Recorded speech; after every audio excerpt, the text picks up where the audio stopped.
Hello students, good morning again and welcome again in the online classes of English literature. Topic जो था हमारा वो था last video में टेलीफोन कन्वर्सेशन वोल्सॉयन का, जो कि होता है पोइट है जिन्होंने इसे लिखा था। कुछ पंक्तियाँ हम देख चुके थे।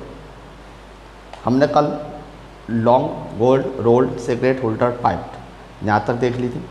इसके बाद है बाकी की जो पंक्तियाँ हैं वो मैं लिखे दे रहा हूँ। बाकी की है आपका कॉट आई वॉज, ठीक है, कॉट आई वॉज। तो इन पंक्तियों में आई वॉज जो है वहाँ आपका फुल स्टॉप अ फाउली, यहाँ कॉमा सॉरी अ फाउली FOULLY फाउली या फुल स्टॉप है आपका। ये डॉट डॉट डॉट जो है ये आगे की कल जो हमारी पंक्तियाँ थी उनके लिए है। How dark then question mark, next line. How dark then question mark. इसके बाद है फिर आपका यहाँ ये डॉट डॉट डॉट जो है ये कंटिन्यूटी ऑफ थॉट को शो करेंगे। इसके बाद आपका है आई हैड नॉट मिस हर्ड,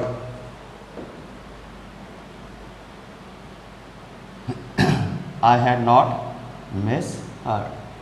फिर कंटिन्यूटी ऑफ थॉट फिर से आपका जो है वो लिया जाएगा।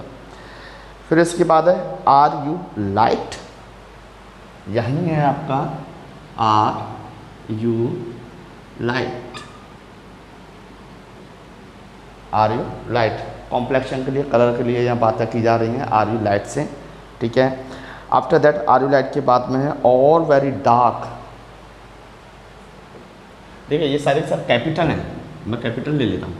आर यू और लाइट ये क्या है, कैपिटल, ठीक है। और very dark, are you light और वेरी डार्क। इसके बाद है button B button A question mark लगाते हुए, button B full stop button A, ठीक है। और यहाँ इसके बाद फिर से क्या है आपका, that is full stop button B button A. फिर पंक्तियाँ हैं आपकी stench of rancid breath, stench of rancid breath, ठीक है। मैं फ्रेज वाइज सारी चीज़ें मैं लेके जा रहा हूँ। तो stench of rancid breath of public hide and speak, of public hide and speak, of public hide and speak. इसके बाद पोइम में जो दे रखा है वो है red booth red pillar box, red booth red pillar box, ठीक है। Then red booth red pillar box, after that red double tiered. यहाँ देखिए रेड यहाँ पर स्टॉप है, उसके बाद DOUBLE डबल फिर यू है, ठीक है। ये फिर से फ्रेज आएगी आपकी डबल के साथ में, आपका किसको यूज़ लिया जाएगा, that is tiered, TIERD, that is tiered. Okay next omnibus squelching tar. Next पंक्तियाँ हैं ओमनिबस, ठीक है। देखिए आपको बहुत डिफरेंट वर्ड आपको यहाँ इस पोइम में देखने के लिए मिलेंगे। तो ओमनिबस स्क्वेल्चिंग टार,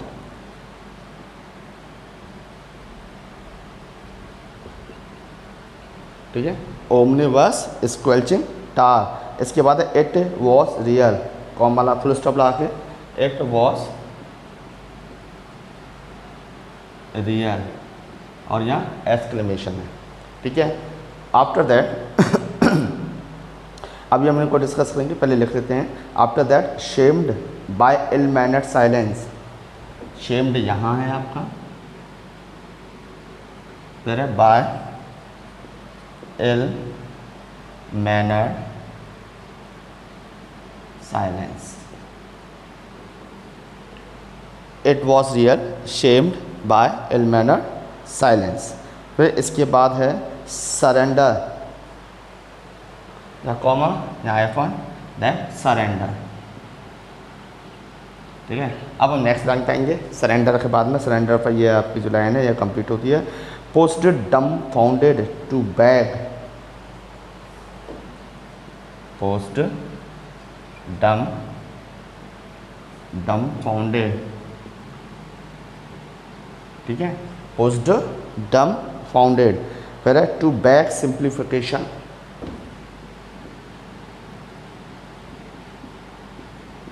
सिंप्लीफिकेशन। अभी हम इन पंक्तियों को हम कंसिडर कर लेते हैं, डिस्कस कर लेते हैं। आफ्टर दैट नेक्स्ट लाइन हम देखेंगे। तो इन पंक्तियों में आपके लिए क्या दिया है देखिएगा।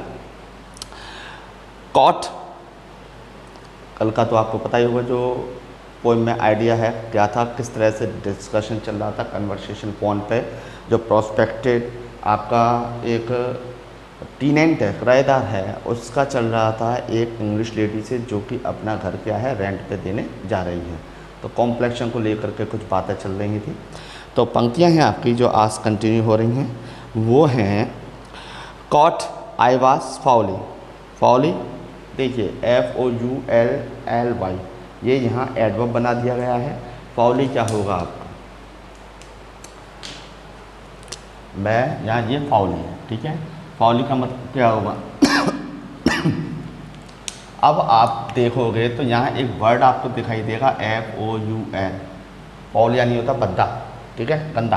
अब यहाँ क्या हो जाएगा, गंदे तरीके से, भद्दे तरीके से या दुखद तरीके से, दुखद या भद्दे तरीके से, ये आपका फाउली का सेंस जो फ्रेज थी वो निकल के आया फाउली, ठीक है। तो caught I was foully, how dark I had not measured, are you light और वेरी डार्क। ये तो आप समझते होंगे। मेजर्ड यानी कि सुनने में गलती ना करना, नो मिस्टेक, मैं मेजर्ड का लिख रहा हूँ, नो मिस्टेक इन लिसनिंग, ठीक है। आई हैड नॉट मिस हर। फिर इसके बाद है आपका आर यू लाइट और वेरी डार्क, बटन ए बटन बी। बटन ए बटन बी जो है ये टेलीफोन के लिए है, टेलीफोन कन्वर्सेशन के लिए है। Stench of rancid breath, stench, ये स्टेंच स्टेंच नहीं है, स्टेंच है, ठीक है। इसका मतलब हो जाता है आपका बहुत बुरी, क्या चीज़, दुर्गंध। अब बुरे के सेंस में आपकी क्या दे रखा है, रैंसिड, ठीक है। तो स्टेंच STENCH, स्टेंच जो आपकी दे रखी है ब्रीथ, तो रैंसिड जो है बुरे के अर्थ में है, और स्टेंच आपका क्या हो जाता है, वो हो जाता है दुर्गंध, ठीक है। फिर है of public hide and speak, red booth, red pillar box, red double tiered, omnibus squelching tyre. Omnibus देखिए, जो ओमनीबस यहाँ है ये जो गोरे लोग हैं, वाइट पीपल जिन्हें बोला जाता है ओमनीबस, तो ये उनके लिए है, उनको ये एक सिंबल के रूप में शो कर रहा है, ठीक है। और जो टार है वो अफ्रीकी समाज के लोगों को, देखिए कैसे है ओमनीबस। ये ओमनीबस जो है ये आपका क्या होता है, एक व्हीकल होता है, ठीक है। और ये किसका होता है, ये फॉर इंग्लिश पीपल। ये यहाँ किसके लिए आ रहा है, इंग्लिश पीपल जो जनरली इसे यूज़ करते हैं। टार आपका कोलतार हो जाता है हिंदी में। अब कोलतार यानी काला हो गया, तो ये किसको डिनोट करेगा, ये आपका डिनोट करेगा अफ्रीकन पीपल,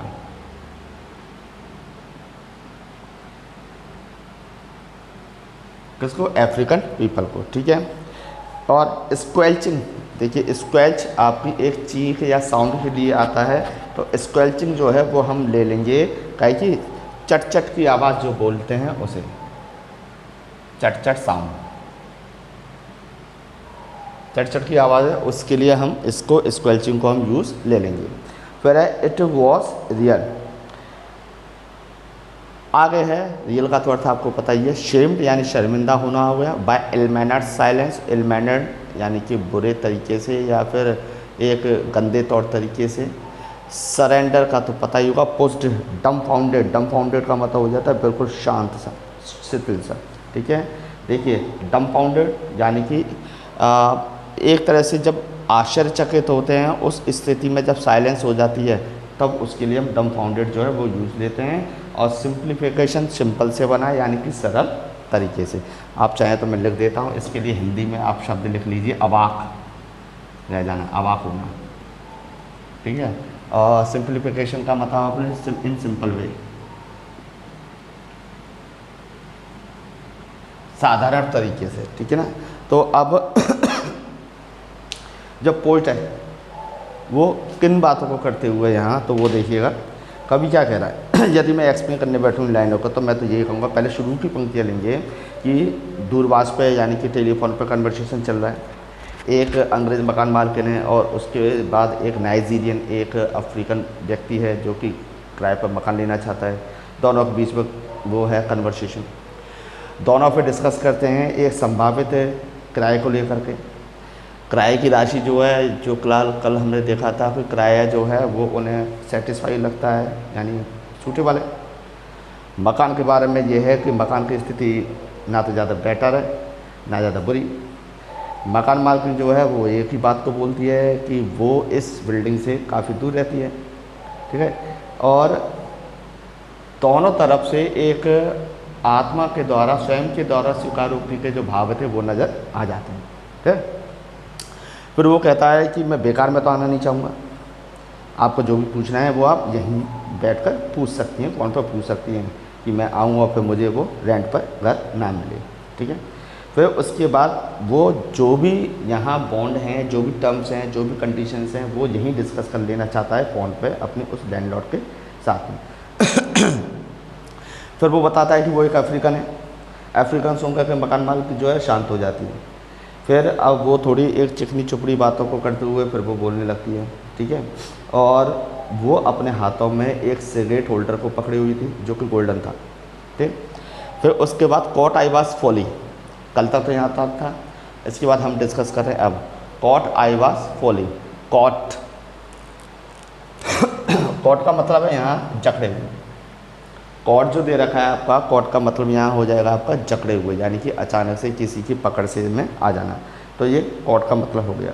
तो जैसे ही उसने सुना तो वो कह रही है कि कॉट आई वॉज, मैं हालांकि मैं जकड़ा हुआ सा था, यानी वो जो फीलिंग है अंदर की उसको पता है कि मैं इन बातों को सुन करके अचानक से कैसे बैम्बूजल्ड वे में यानी आश्चर्यचकित से में रह गई। ये लैंडलॉर्ड है, सॉरी लैंडलेडी है, उसके वर्ड्स हैं कॉट आई वाज फॉली। फिर बड़े गंदे तरीके से, भद्दे तरीके से, जिसे सुन करके दुख भी होता है, इस तरह से वो बोली, क्या बोली, हाउ डार्क, कि पहले ये बताओ तुम कितने काले हो, ठीक है ना, पहले ये बताओ कि तुम कितने काले हो।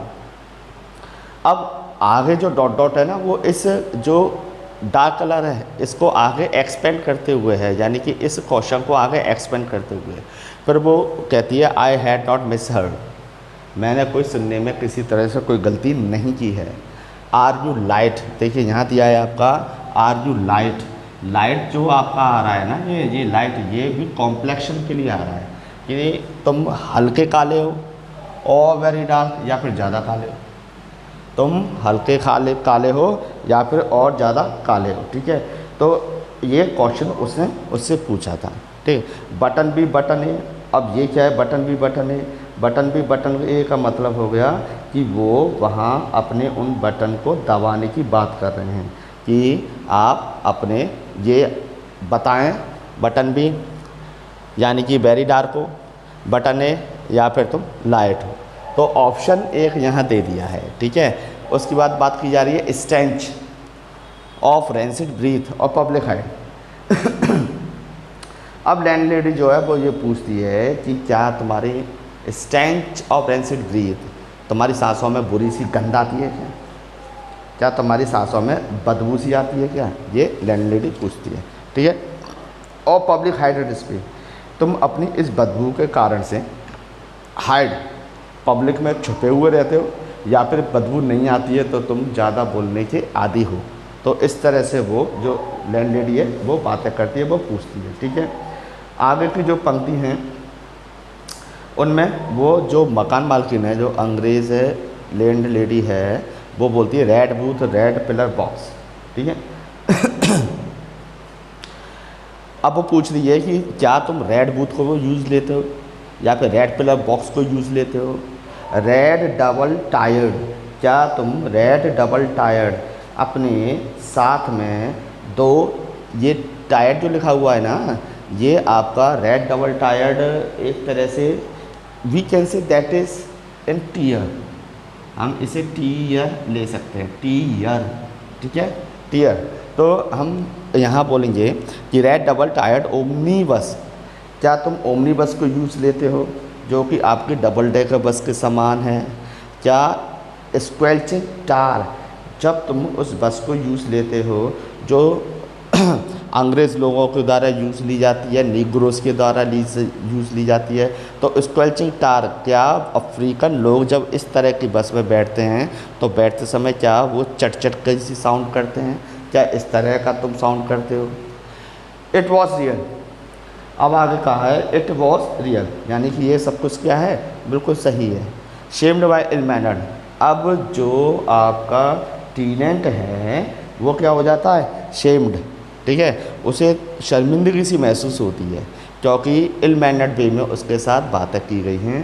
साइलेंस, वो फिर शांत हो जाता है और उसके बाद surrender pushed dumbfounded to back simplification. Surrender, फिर वो क्या करता है, अपने आप को सरेंडर करने के बारे में, यानी कि समर्पित करने के बारे में वो सोचता है। फिर पुश्ड डम्फाउंडेड, इन सारी बातों को सुन करके वो काफ़ी भौचक्का सा रह जाता है। टू बैक सिंप्लीफिकेशन, वो तो सिर्फ स्पष्टीकरण चाहता है, वो तो ये चाहता है कि सामान्य वे में उसके साथ बातें की जाए। ठीक है, अब यहाँ हम देखेंगे तो जो रेशियल डिस्क्रिमिनेशन की हम जो बातें कर रहे थे, तो वो रेशियल डिस्क्रिमिनेशन जो है वो हमें इस पोएम में फिर से नज़र आता है। कहाँ नज़र आता है, वो यहाँ जो उसने बातें की हैं, देखिए, आर यू लाइट और very dark, button B button A, फिर stench of rancid breath of public hide and speak, ये इस तरह के हैं जो कि एक शो करते हैं हमें इस कविता के सेंट्रल आइडिया को। और वह सेंट्रल आइडिया हमारा क्या है, वह सेंट्रल आइडिया हमारा है रेशियल डिस्क्रिमिनेशन, यानी जातिगत भिन्नताएं जो हैं वह हैं। तो मैं एक बार फिर से इन पंक्तियों को आपके लिए डिस्कस किए देता हूँ, आपके लिए फिर से लिए देता हूँ। मैं कोट से लूँगा और उससे पहले जो हम देख चुके हैं उन्हें हम नहीं लेंगे। तो देखिए, caught I was foully how dark, caught I was, यानी कि शब्दों में मैं शब्दों को समझ गया, शब्दों को मैंने गेन किया, शब्दों को मैंने प्राप्त किया, यानी जो बातें बोली गई थी अफ्रीकन व्यक्ति के द्वारा, उन बातों को लैंड लेडी जो थी वो समझने की बातें कर रही। फॉली, फिर उसने बड़े गंदे तरीके से बोला जो कि सुनने में काफ़ी ज़्यादा भद्दा था और दुख देने वाला था। क्या बोला, हाउ डार्क, कि आप ये बताएं आप आखिर काले कितने हैं। Are you light, sorry, I had not measured, हालांकि आप मुझे बता चुके हैं, मैंने किसी भी प्रकार से सुनने में कोई गलती नहीं की थी, लेकिन फिर भी मुझे पूछना है कि आप काले कितने हैं। आर यू लाइट, क्या आप हल्के काले हैं, और वेरी डार्क, या फिर आप ज़्यादा काले हैं। बटन बी बटन ए, कन्वर्सेशन जो है वह जारी रखनी है, आप इनमें से किसी एक उत्तर को दें। Stench of rancid breath of public hide and speech, क्या आपकी सांसों में से गंदी बदबू आती है, क्या आप पब्लिक से दूर रहते हैं। एंड स्पीक, क्या आप स्पीक, अगर बदबू नहीं आती है तो क्या लोगों में अत्यधिक बोलने वाले हैं, जैसे कि नीग्रो लोग होते हैं। Red booth red pillar box, क्या नीग्रो पीपल के समान आप रेड बूथ को यूज़ लेते हैं। या फिर रेड पिलर बॉक्स को आप यूज़ लेते हैं, रेड डबल टीयर्ड ओमनीबस।